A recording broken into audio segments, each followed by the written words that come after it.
Most people get a cake for their 30th birthday. I got an itemized bill for my own existence. I was standing in the middle of a sprawling garden, fairy lights twinkling in the trees all around me. 100 pairs of eyes, all belonging to my relatives, were fixed on me.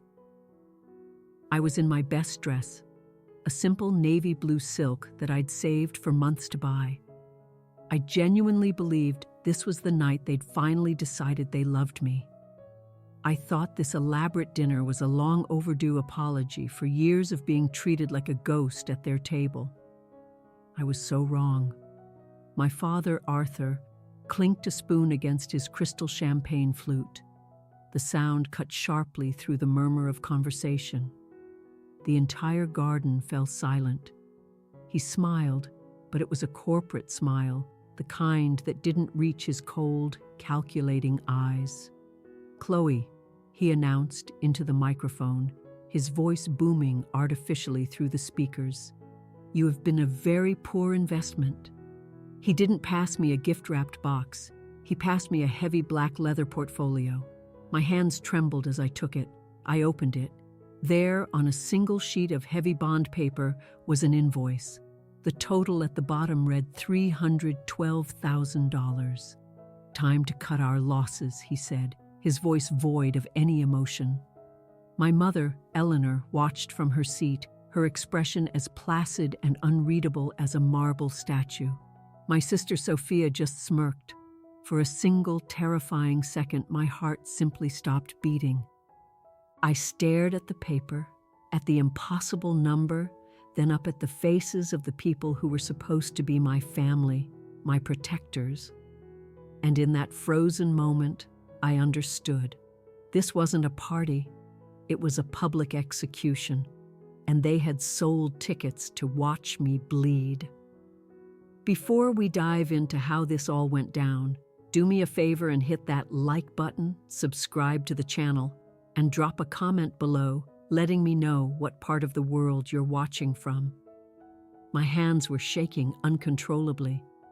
I clutched the leather portfolio to my chest as if it were a shield, but it was the weapon, not the defense. The paper inside was a ledger of my life, reframed as a debt. It claimed my childhood was a loan, and the time had come to pay it back. I looked at my father, Arthur Sterling. Dressed in a tailor-made charcoal suit, he looked every bit the powerful real estate magnate he was. He didn't look like a father. He looked like a CEO who had just unceremoniously fired a failing employee. The silence in the garden was deafening. 100 people, my aunts, uncles, cousins, and so-called family friends, watched me. I had known these faces my entire life. My gaze found my Aunt Carol, who quickly turned her head to admire a rose bush. I looked at Uncle Ben. He stared intently at his polished shoes. Not a single person moved. Not one voice said, "Arthur, this has gone too far." They were all terrified of him. Or worse, maybe they agreed with him. That thought hurt more than anything else. Then a high-pitched squeal of feedback came from the microphone. My sister Sophia was stepping onto the small makeshift stage. 2 years my junior, Sophia was everything my parents adored. Blonde, willowy, and with a smile that was permanently camera-ready. Tonight, she wore a glittering gold dress that probably cost more than my apartment's security deposit. She looked like a starlet, or a beautiful predatory phantom. She took the microphone from our father, her eyes shining with an unsettling excitement. She was thriving on the attention. "Chloe," she began, her voice dripping with sickly sweet condescension. "We're only doing this for your own good. It's time you learned some real-world responsibility." My own voice, when I finally found it, was a fragile whisper. "Sophia, please. Not out here. Let's just go inside and talk." She let out a light, tinkling laugh that grated on my nerves. "Oh, Chloe, we've tried talking to you inside for years. You just don't listen. You just take and take and take." She glided closer to me, the the spotlight tracking her every move. I felt like a bug pinned to a board. I wanted to disappear, but my legs were made of lead. "Mom and Dad have been far too generous with you," Sophia announced to the crowd, playing her part perfectly. "They gave you everything, a top-tier education, a roof over your head, a car." She paused dramatically at the word car. She extended her hand, palm up. Her nails were manicured into perfect blood-red almonds. "Give me the keys, Chloe," she said. I blinked, confused. "What?" "The keys to the Lexus," she clarified, her voice losing its sweetness and gaining a sharp edge. "Dad bought that car. It's registered under the family corporation, and as of tonight, you're not part of this family anymore." "I need that car to get to my job," I whispered, the words catching in my throat. "I pay the insurance. I paid for the last service." "But you didn't buy it, did you?" she retorted, her voice hardening. "Hand them over now." I looked to my father for help, for any sign of intervention, but he was casually sipping his champagne, giving a slight, almost imperceptible nod. My heart sank. I reached into my purse, my fingers fumbling until they closed around the cold, familiar metal of the keys. As I pulled them out, my hand was trembling so violently that the keys chimed against each other, a tiny, desperate alarm bell in the crushing silence. Sophia snatched them from my palm. She held them up high, dangling them for everyone to see. "Dad has signed these over to someone who actually represents the Sterling family brand," she declared. "Someone who isn't a constant disappointment." She then turned and theatrically tossed the keys to a young man in the front row, her latest boyfriend. He caught them with a smug grin. A wave of nausea washed over me. They weren't just taking a car, they were taking my legs, my ability to function, my independence. "Is that everything?" I asked, my voice cracking under the strain. "Can I please go now?" "Not quite yet," my father's voice boomed. He gestured toward the back of the garden. The crowd parted like the Red Sea. A man in a dark, severe suit walked through the gap. He looked grimly professional. My blood ran cold. It was Markham Cole, my boss. I was a cybersecurity specialist at a major financial firm in downtown Charlotte. I loved my job. It was the one part of my life that was truly mine. A place where I had earned respect, where my skills mattered. What on earth was he doing here? This was a family dinner. Markham walked up to the stage, deliberately avoiding my gaze. He shook my father's hand, then Sophia's. "Thank you for attending, Markham," my father said, his voice dripping with satisfaction. "Thank you for the invitation, Arthur," Markham replied, his tone flat. Finally, Markham turned to face me. His expression was one of complete boredom. "Chloe," he said. "Mr. Cole?" I managed, my voice barely audible. "What are you doing here?" "Your father and I had a comprehensive discussion this afternoon," Markham stated, his voice loud enough for every guest to hear. "We talked about your performance. We talked about your future with the firm." "My performance is excellent," I countered, a spark of defiance igniting within me. "I just mitigated 3 major security breaches this quarter. Your character, however, has become a concern," Markham said smoothly. "This company prides itself on family values, on integrity, on loyalty. Your father has made it abundantly clear that you are deficient in these areas. If you cannot be loyal to your own blood, how can you be loyal to our firm?" I couldn't seem to draw a full breath. The air felt thin and sharp. "You're firing me?" "Effective immediately," Markham confirmed. "Don't bother coming into the office tomorrow. Security will courier your personal effects." He didn't offer a letter. He didn't give me a formal reason. He did it because my father, a powerful man in Charlotte with connections everywhere, had told him to. Arthur Sterling had just snipped the last thread holding my life together. You can't do this, I pleaded, desperation creeping into my voice. This is completely unprofessional. It's illegal. It's North Carolina, Chloe, Markham said with a dismissive shrug. At-will employment. Goodbye. He turned his back on me and went to shake my father's hand again. They both shared a private laugh. I stood there, frozen. I had no car. I had no job. And I had a bill for $312,000 clutched in my hand. I scanned the crowd one last time. 100 faces. Some held a flicker of pity. Some looked openly amused. But most of them just looked relieved that they weren't me. My mother, Eleanor, finally spoke.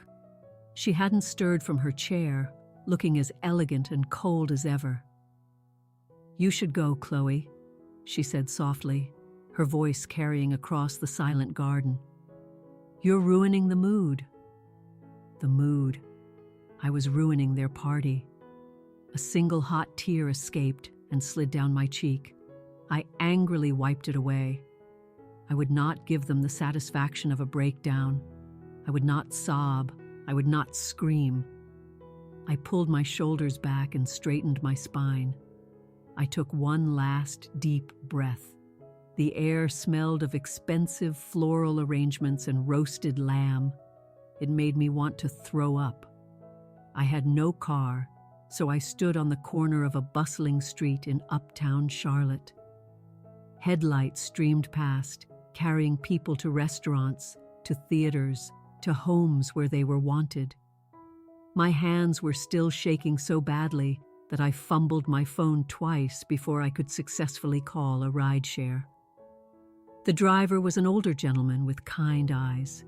He took one look at my face, at the redness rimming my eyes, and said gently, "Rough night, huh?" "You have no idea," I murmured, turning to stare out the window as the city lights blurred into streaks of color. He didn't press for more, and I was deeply grateful for his silence. He just drove me to my small apartment in Noda. It was nothing like my parents' sprawling mansion in Myers Park. It was just a one-bedroom with a galley kitchen, but it was mine. I paid the rent. I bought the cheap furniture. I unlocked the door and stepped inside, and the silence that greeted me was overwhelming. Usually, I loved the quiet. Tonight, it felt cavernous and suffocating, like the silence of a tomb. I locked the door, slid the deadbolt, and fastened the security chain. I needed to feel sealed off from the world. I let my purse drop to the floor. The leather portfolio was still in my hand. I tossed it onto my small kitchen table, where it landed with a sickening thud. My phone, which I'd put on silent, lit up in my pocket. Then it lit up again, and again. I pulled it out. 20 new notifications, all from the family group chat. Aunt Carol, "Chloe, that was a disgraceful spectacle. You should be ashamed of yourself." My cousin, Sarah, "I can't believe you made your father cry." Uncle Ben, "You need to apologize to Arthur. He only does these things because he loves you. He loves me.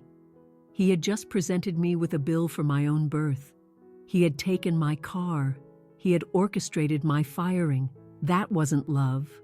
That was a declaration of war." I didn't have the energy to reply. Then an Instagram notification popped up. It was from Sophia. She'd posted a new photo taken just 10 minutes ago. It was a selfie of her in the driver's seat of my Lexus. Her car now. She was making a peace sign, a smug grin plastered on her face. The supple leather of the seats gleamed behind her. The caption read, "Cutting out toxic family for my own peace of mind. Sometimes you have to let go of the people who weigh you down. New wheels, new energy. Self-care family, first positive vibes." It already had over 300 likes. My mother had liked it. Friends I grew up with had liked it. They were already rewriting history. In their narrative, I was the villain, the toxic element they had bravely excised. They were the victims who were finally free.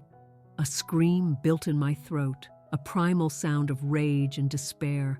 I wanted to hurl my phone at the wall, to shatter every dish in my kitchen. "How can they do this?" I said aloud, my voice raw and broken.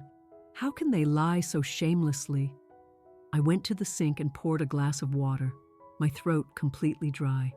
As I lifted the glass, my phone dinged with an email notification. Sender, Arthur Sterling. Subject, invoice payment schedule. I froze, the glass halfway to my lips. I set it down and opened the email. It wasn't an apology. It was a meticulously crafted spreadsheet. "Chloe," it began, "as discussed, you have been a significant drain on family resources for 30 years. Attached is a detailed breakdown of your outstanding debt." I scrolled down, my eyes scanning the columns. It was even more insane than I could have imagined. Orthodontics, 2002, $8,000. Summer camp, 2008, $5,500. University tuition, partial, $95,000. Food lodging, 18 years, $120,000. Accrued interest, $83,500. Total, $312,000.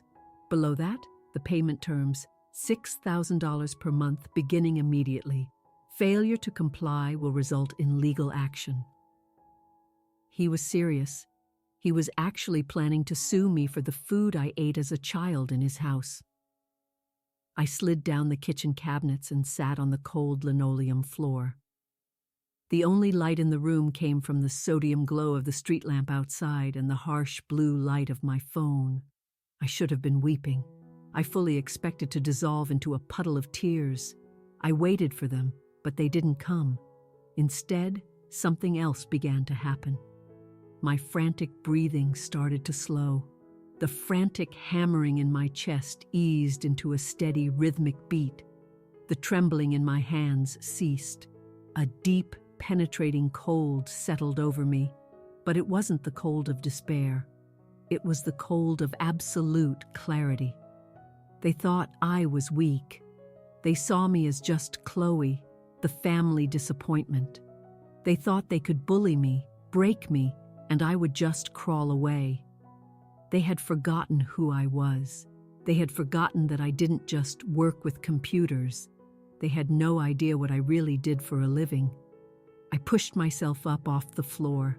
I walked over to the small desk in the corner of my living room and sat down in my ergonomic chair, the one designed for spending long, grueling hours in front of a screen. I flipped open my laptop. The screen flickered to life, bright and clean in the darkness. I typed in my password. My desktop appeared, a neat grid of folders and specialized software tools. My family saw me as a daughter they could discard like trash. My boss saw me as a liability to be cut loose. But to a very specific part of the world, I was something else entirely. I was a certified forensic data analyst. My job was to find digital ghosts. I tracked illicit transactions. I recovered deleted files. I found the truth buried in lines of code. For years, I had been their on-call tech support. I'd fixed their Wi-Fi, secured their online accounts after they fell for phishing scams, set up their cloud backups. I managed their entire digital ecosystem because they were, to put it mildly, technologically illiterate. They had given me all their passwords, all their access because they thought I was just being a helpful, slightly dim-witted daughter. They had no idea they had handed the keys to their entire kingdom to the one person they had just declared their enemy. I glanced at my father's email again. $312,000. "All right, Dad," I whispered to the empty room. "You want to talk about money? Let's talk about money." I cracked my knuckles, a nervous habit that always preceded a deep dive. I wasn't going to send a tearful text. I wasn't going to beg. I opened a new command line interface. I was going to conduct an audit. Not an audit of feelings. I was done with feelings. Feelings hurt. Evidence didn't hurt. Evidence was simply true or false. I was going to audit the entire Sterling family. I logged into the family's shared server. I still had the administrator password. They had never bothered to change it. The file directories appeared: financials, taxes, properties, investments. My eyes narrowed.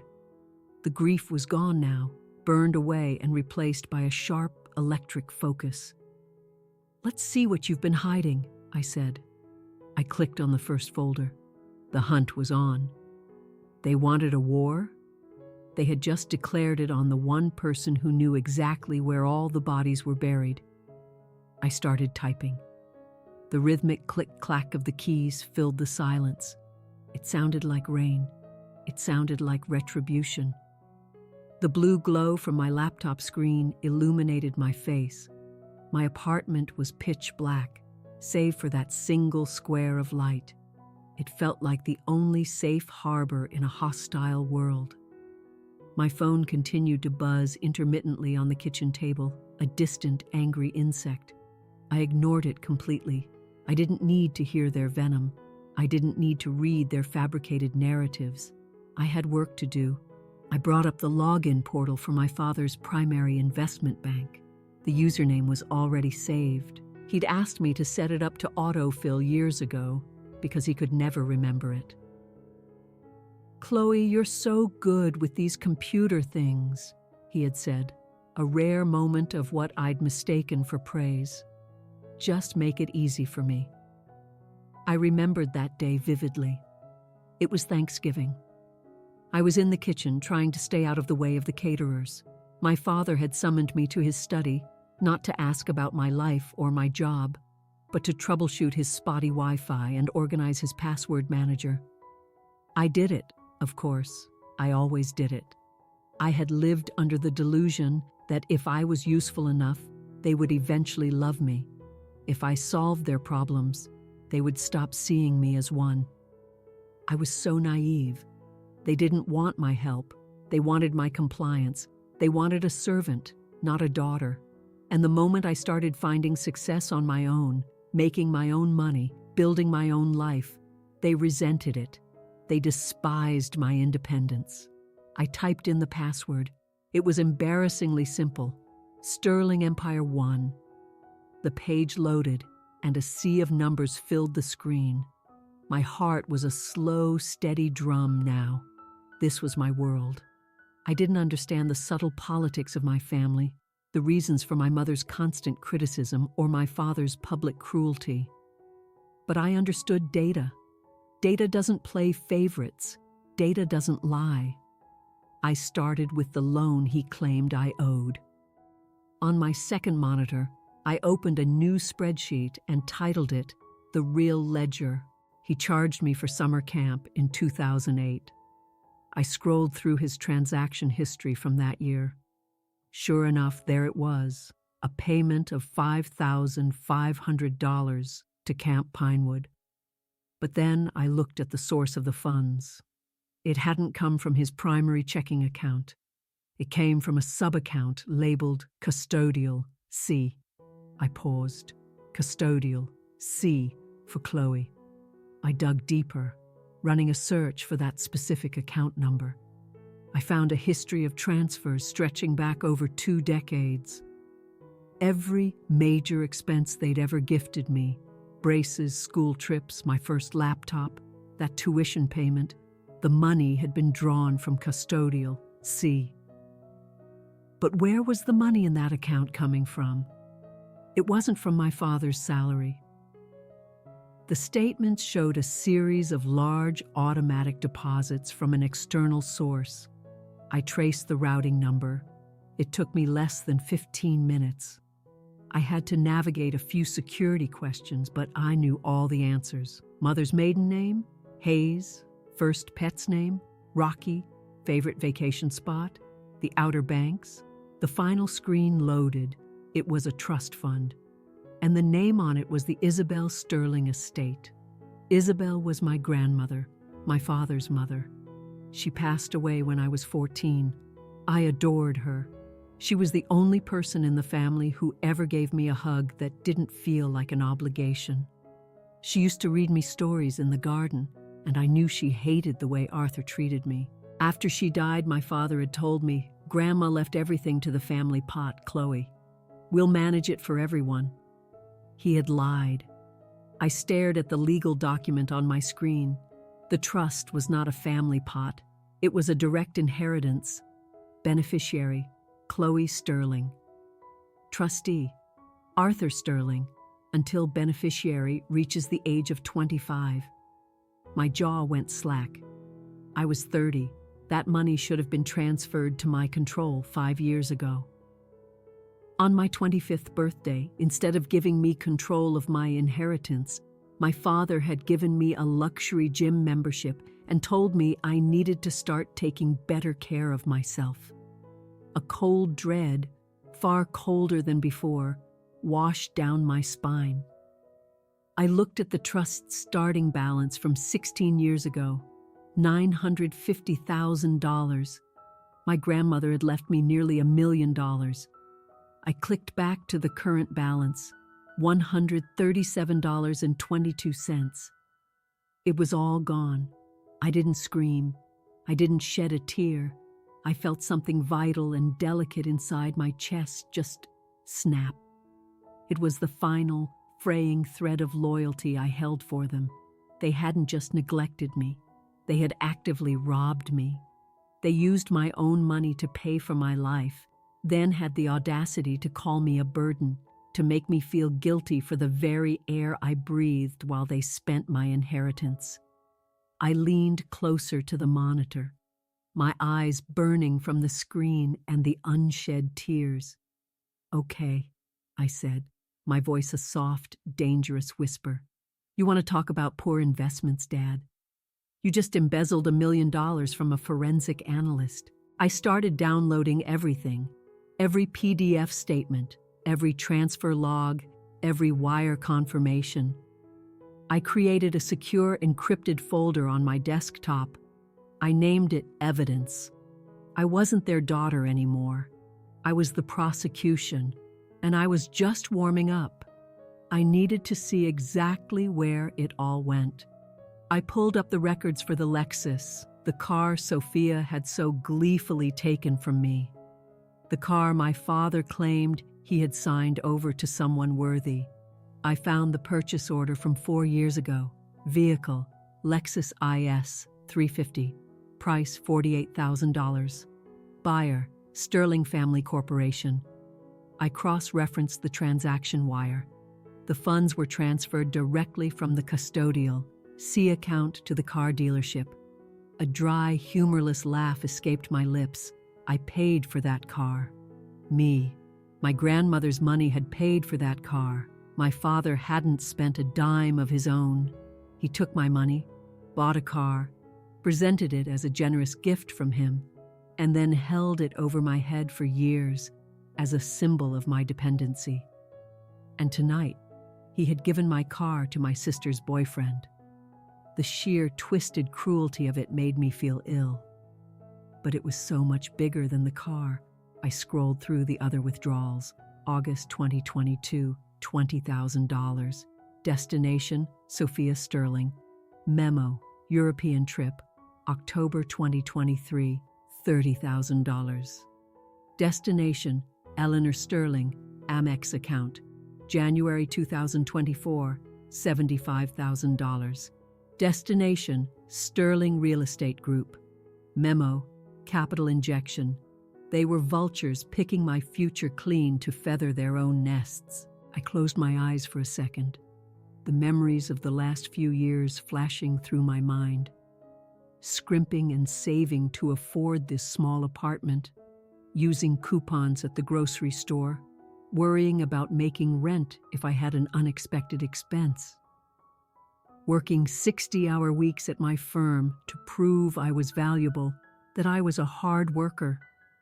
All the while, my sister was backpacking through Europe, my mother was buying designer clothes, and my father was expanding his business. And they were doing it with my money. And through it all, they had the gall to call me the failure. The irony was so thick I could barely breathe. I wasn't the bad investment. I was their secret slush fund. I pulled up the trust agreement document again, this time reading the fine print.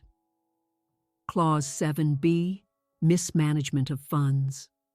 Should the trustee fail to act in the fiduciary best interest of the beneficiary, or is found to have used funds for personal gain, the trustee shall be held liable for full restitution of misappropriated funds plus punitive damages. Jurisdiction for any disputes shall be federal court. Federal. This wasn't a messy family squabble. This was wire fraud. This was embezzlement. This was a federal felony. My father was a smart man, a cunning businessman. How could he have been so sloppy? Then the answer hit me like a physical blow. He wasn't sloppy. He was arrogant. He never ever thought I would look. He believed his own narrative, that I was too stupid, too weak, too beaten down to ever find this. He assumed poor, pathetic Chloe would just cry and accept her fate. He had cultivated my low self-esteem for 30 years, brick by painful brick, for this very purpose. So he could rob me blind without fear of repercussion. I glanced at the clock on my screen. 3 a.m. I wasn't remotely tired. Adrenaline was coursing through me like a drug. I had the bank records. I had the trust documents. But I needed more. Something else nagged at me. My Uncle Ben. Uncle Ben and Aunt Carol were at the dinner. They had looked away. Ben wasn't wealthy like my father. He was a mechanic who was always worried about making ends meet. But about a year ago, he suddenly bought a small fishing boat. He started wearing a nicer watch. My father had boasted at the time. Ben finally got smart. He invested in my private wealth program, investment program. I'd never seen any details. My father kept his business accounts walled off from his personal ones. But I was the one who had set up his office network 5 years ago. I opened a terminal window. This was the tricky part. I had to tunnel into the Sterling Real Estate Group's main server in their uptown office. I typed in the IP address, connecting, enter admin credentials. I tried his usual password, access denied. He'd changed it. Smart. But he hadn't changed the backup recovery email address. It was still linked to an old, forgotten AOL account. An account I had set up for him in 2009 and still had access to. I clicked Forgot Password. I opened his AOL mail in another tab. Ping. A password reset code appeared. I typed it into the prompt. Access granted. I was inside the Sterling Real Estate Group server. I did a search for Ben Carter. A folder popped up. Client. B_Carter. I opened it. Inside were polished, professional-looking monthly statements. They showed a steady, almost unbelievable 14% return on investment, month after month. The investment strategy was listed as diversified high-yield municipal bonds. I looked at the deposit history. Ben was wiring my father $2,500 every single month. It was likely his entire life savings. Then I tracked where that money actually went. It never touched a bond. It never went near the stock market. The wire transfers came into my father's business account and were immediately funneled out to another entity. Recipient, SS Ventures LLC. I frowned. SS Ventures? Never heard of it. I did a quick search on the North Carolina Secretary of State Business Registry. It's a public database. I typed in SS Ventures LLC. The results loaded instantly. Registered agent, Sophia Sterling. Address of record, the Sterling residence. My sister, my baby sister, had a shell corporation. I went back to the bank records, tracing every check from Uncle Ben, Aunt Carol, and a few of their other friends who had invested with my father. All of it, hundreds of thousands of dollars, was being laundered directly into Sophia's company. And what did Sophia spend it on? I had the password for the credit card linked to SS Ventures. Sephora, $800. American Airlines, $3,200. The Ritz-Carlton, Miami, $1,900. Balenciaga, $4,100. There were no investments. There were no bonds. My father was taking money from his own brother, from his lifelong friends, telling them it was growing in a high-yield fund, and was instead giving it to my sister to pay for handbags and five-star vacations. It was a classic Ponzi scheme, a family-run Ponzi scheme, and my father and sister were the architects. I leaned back in my chair, a gasp escaping my lips. This was bigger than I could have imagined. This wasn't just about them stealing from me. They were defrauding everyone who trusted them. If this got out, it wasn't just their reputation on the line. It was prison time. I looked at the mountain of digital evidence on my screens. It was a weapon of mass destruction. I could delete it all. I could close the laptop, walk away, and let them continue their parasitic existence. I glanced over at the leather portfolio on my table. The invoice, $312,000. Time to cut our losses, he had said. I grabbed my mouse, my hand as steady as a surgeon's. You're right, Dad, I whispered. It is time. I created a new folder and named it The Ponzi. I dragged every file, every statement, every email into it. I was going to burn their whole world to the ground, not with fire, with the truth. I stared at the screen, my eyes dry, my heart a cold, hard stone in my chest. I had the shell company. I knew where the money went, but I needed to prove who held the pen. I opened the original bank authorization forms for SS Ventures LLC. I wanted to see who had the power to move this stolen money. I downloaded the scanned PDF and zoomed in on the signature lines at the bottom. There were two signatures. The first was sharp, angular, and arrogant. Arthur Sterling, my father. The second was bubbly and round, with a perfect little heart drawn over the eye. Sophia Sterling, my sister. I sat back, the air knocked out of my lungs. They were partners. This wasn't my father just using Sophia's name to hide assets.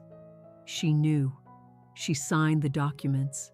She was an active, willing participant in a federal crime. I thought about her on that stage, calling me a disappointment, demanding my car keys. She knew the whole time. She knew she was living a life funded by stolen money. She knew the dress she was wearing was probably paid for with Uncle Ben's retirement fund. And she still had the audacity to stand there and lecture me about responsibility. It wasn't just greed, it was evil. There was no other word for it. I navigated back to the client, B. Carter folder, and looked at the email correspondence between my father and my uncle.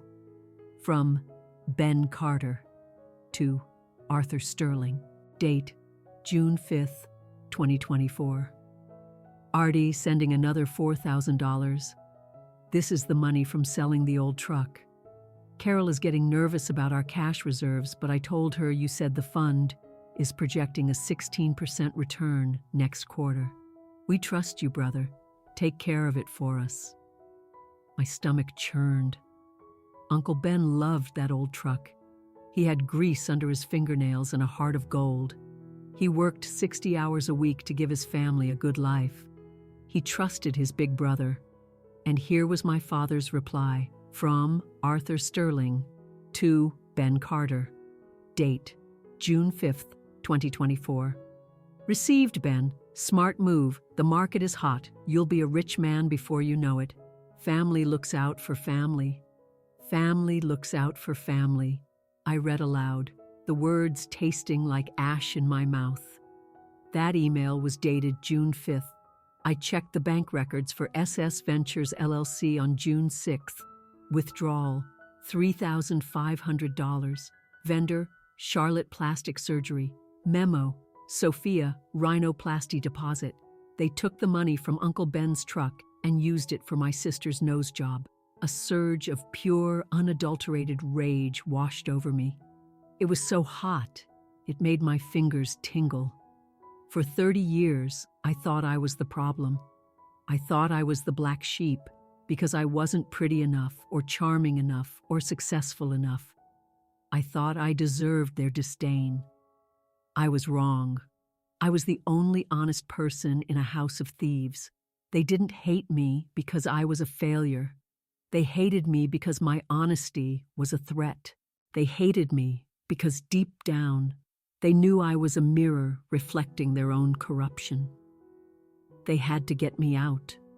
They had to ruin my credibility, disown me, and paint me as a crazy, ungrateful child so that if I ever discovered the truth and tried to speak up, no one would believe me.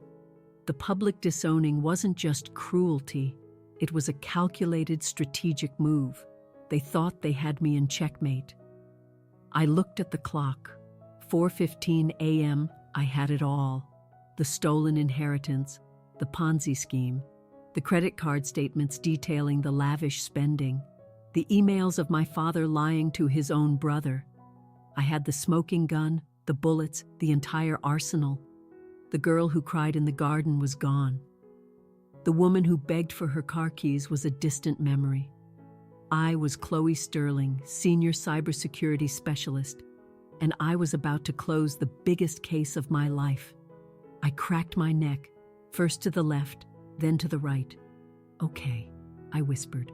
"You wanted to cut your losses. Let's liquidate the assets." I wasn't going to scream or have a messy confrontation. Data is clean. I opened my PDF editing software and began to assemble my masterpiece. I dragged and dropped the files into one master document. Page 1, the $312,000 invoice my father had given me. Page 2, the trust fund document proving he had stolen my $950,000 inheritance. Page 3, the wire transfer showing he had purchased my Lexus with my own money. Page 4, a copy of Sophia's gloating Instagram post, time-stamped, with the car in the background. Page 5, the fake investment report he'd sent to Uncle Ben. Page 6, the real bank statement showing Ben's money being funneled into Sophia's shell company. Page 7, the receipt for Sophia's nose job paid for with Ben's money. Page 8, the chain of emails between Arthur and Ben. Page 9, a concise summary of the applicable federal statutes for wire fraud, embezzlement, and breach of fiduciary duty.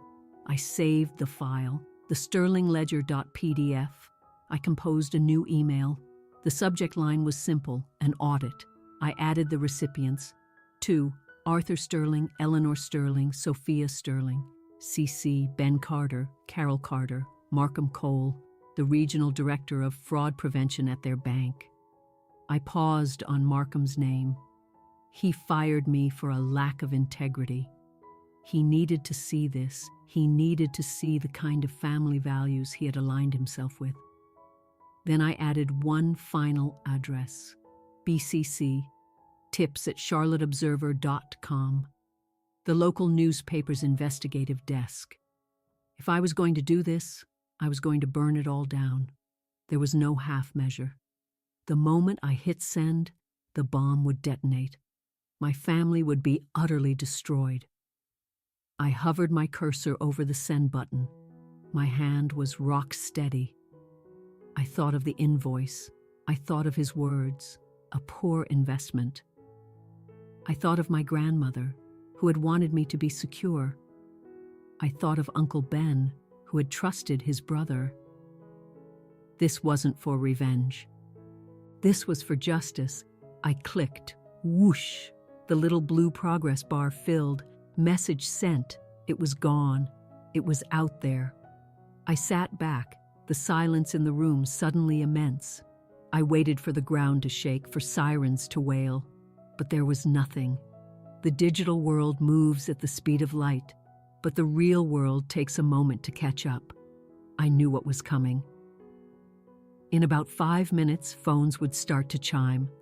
My father would wake up and check his email. Sophia would see the notification. They would try to call me, to threaten me, to beg, to gaslight. They would try to delete the emails, but it would be too late. Ben already had it. The bank already had it. The newspaper already had it. I didn't want to hear their voices. Maybe ever again. I stood up and walked to the corner where my internet router sat, its little green lights blinking cheerfully. I reached down, grabbed the power cord, and yanked it from the wall. The lights died. The low hum of the modem ceased. My apartment was officially offline. No emails could get in. No messages could pop up. I picked up my phone, held down the power button, and swiped the screen. Blackness. I placed the phone face down on the table. Silence. It was a thick, heavy, absolute silence. But it wasn't lonely anymore. It felt like a fortress. I went to the window. Outside, the sky was just beginning to shift from black to a deep, bruised purple. The sun was about to rise over Charlotte. The city was waking up, but the Sterling family dynasty was about to die. I went to the kitchen and put the kettle on to make a cup of tea. I moved slowly, deliberately. I had nowhere to be, no job to rush to, no family to please. For the first time in 30 years, I didn't owe anyone a single damn thing. The sun rose, painting the sky in strokes of orange and pink. It was a beautiful, clear morning. The world outside looked perfectly normal, but I knew my own world had been irrevocably altered. I stayed in my kitchen for 2 hours, just sipping my tea and watching the steam curl into the air. It was the most peaceful morning of my entire life. Then the banging started. It wasn't a polite knock. It was a frantic, heavy pounding on my front door that rattled the entire frame. "Chloe, open this door. I know you're in there." It was my father. His voice wasn't the smooth, controlled baritone from the party. It was high-pitched and frayed with panic. He sounded like a cornered animal. I didn't rush. I walked slowly to the door and looked through the peephole. Arthur Sterling stood in the hallway, looking completely undone. His expensive tie was askew, his face was flushed, and beads of sweat dotted his hairline. Behind him, my mother, Eleanor, stood rigid, her face hidden behind a pair of oversized sunglasses. I unfastened the deadbolt with a loud click. I opened the door, but only as far as the security chain would allow. Just a few inches. I looked at him through the gap. "Good morning, Dad," I said, my voice perfectly calm. "Undo this chain," he roared, shoving against the door. The chain held firm. "Do you have any idea what you've done? You sent that file to everyone, to the bank, to the press." "I just sent the truth," I replied evenly. "You said I was a poor investment. I just wanted to show the shareholders the real numbers." "You've ruined us," my mother shrieked from behind him, her voice cracking. "How could you do this to your own family after everything we gave you?" "You gave me a bill for $312,000, I said flatly. "And you stole $950,000 from Grandma Isabel's trust. I think the math is on my side, Mom." "We can fix this," my father said, his tone shifting abruptly. He tried to sound commanding again. "Chloe, listen to me. Call them. Tell them it was all a mistake. Tell them you were upset and hacked the accounts and fabricated everything. If you do that, I'll forgive the debt. We'll even give you the car back." I laughed, a real, genuine laugh. "You'll give me back the car that I paid for? How incredibly generous. You will go to prison if you don't fix this ecom," he threatened, his voice rising again. "I will sue you for slander, for defamation." I reached into the pocket of my sweatpants and pulled out a single folded piece of paper. It wasn't the invoice. It was a printout I had made just before I cut the internet. I slid it through the crack in the door. "What is this?" he demanded, snatching it. "It's a summary of the federal sentencing guidelines for wire fraud and elder financial abuse," I explained. I highlighted the part about breach of fiduciary duty. It carries a mandatory minimum sentence, Dad, especially when the total amount exceeds $500,000. He stared at the paper, his hands beginning to shake. All the color drained from his face. "You taught me the cost of everything," I said softly. "This is the cost of your lies." "Chloe, please," he whispered. The anger was gone, replaced by raw desperation. He was begging. "I'm your father." "No," I said, my voice cold as ice. "You were the trustee, and you're fired." At that moment, my phone, which I had briefly turned back on, buzzed on the table. A new voicemail. It was from Uncle Ben. I put it on speaker, loud enough for them to hear through the door. "Chloe, it's Ben. I got your email. I read the whole thing. I just got off the phone with my bank. They confirmed the transfers. I don't know what to say, honey. I trusted him. He's my brother. Thank you. Thank you for telling me the truth. You didn't ruin this family, Chloe. You just held a mirror up to it. I'm on my way to the police station now. Stay safe, kiddo." My father heard Ben's voice. He slumped against the doorframe as if his strings had been cut. He knew it was over. Ben was the kindest man I knew, but he had a spine of steel. He didn't tolerate thieves. "Go home, Dad," I said. "Wait for the police. Don't ever come back here." I closed the door, slid the deadbolt home, and reattached the chain.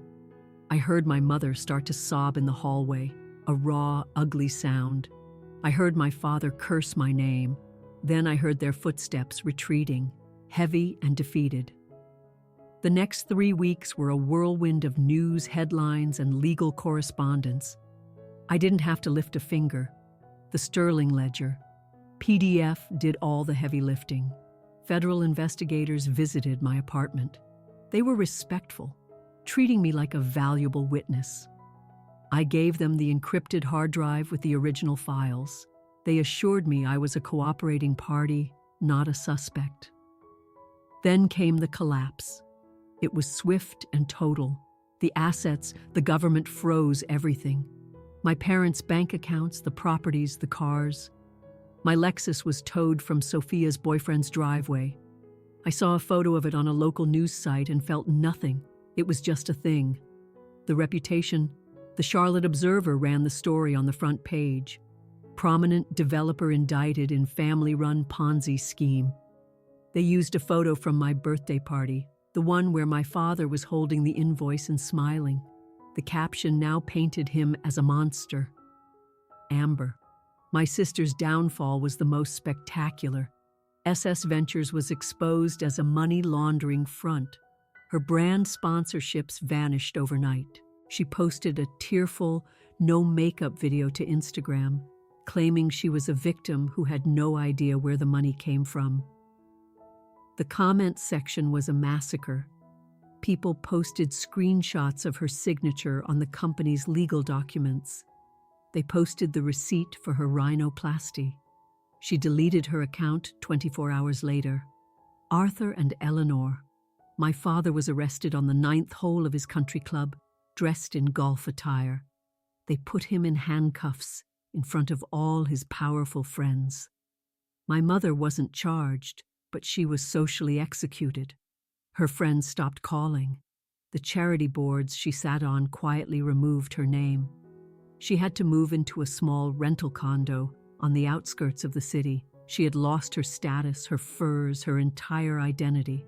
She was just a lonely woman who had chosen money over her own child. The family chat group was a digital graveyard. No one posted. The illusion of unity had been shattered. Uncle Ben and Aunt Carol came to see me. Ben looked 10 years older, but his eyes were clear. "We got most of it back," he told me, wrapping me in a hug that felt solid and real.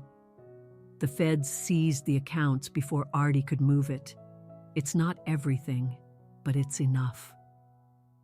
He held me at arm's length. "I'm so sorry we didn't stand up for you at that party, Chloe. We were scared of him too." "It's okay," I said, and I meant it. "He can't scare anyone anymore." 6 months later, I was sitting at a desk in a new office. It was a small, boutique cybersecurity firm that had hired me 2 days after the story broke. My new boss said he wanted someone with uncompromising ethics. My desk was minimalist and clean. In a small silver frame sat a picture of my grandma Isabel. I opened my laptop and navigated to the folder I had named Evidence. It held all the pain, all the betrayal, all the data that had set me free. I didn't need it anymore. The lawyers had copies. The FBI had copies. The world knew. I selected the folder. I right-clicked my mouse. Delete.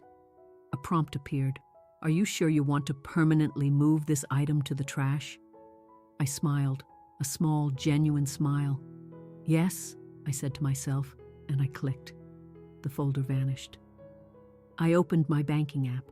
The courts had restored what was left of my trust fund. A lot had been squandered and was gone forever, but it was enough. The balance read $650,000. I was safe. But the number on the screen that truly made me happy wasn't the account balance. It was another one. Debt, $0. I owed them nothing.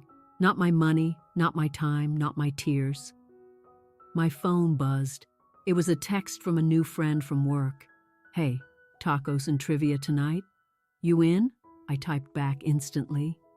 Yes, I'm driving. I had bought a car a month ago.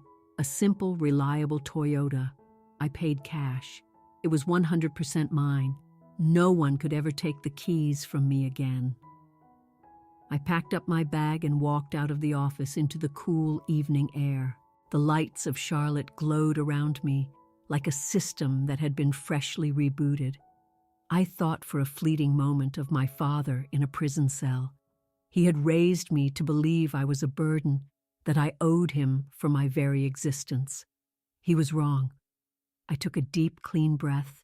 The only thing I ever owed was peace to myself, I whispered. I got into my car, started the engine, and drove into the night. I didn't glance in the rearview mirror. There was nothing back there for me. I was only looking forward. Subscribe if you've ever been erased and chose to rewrite yourself instead.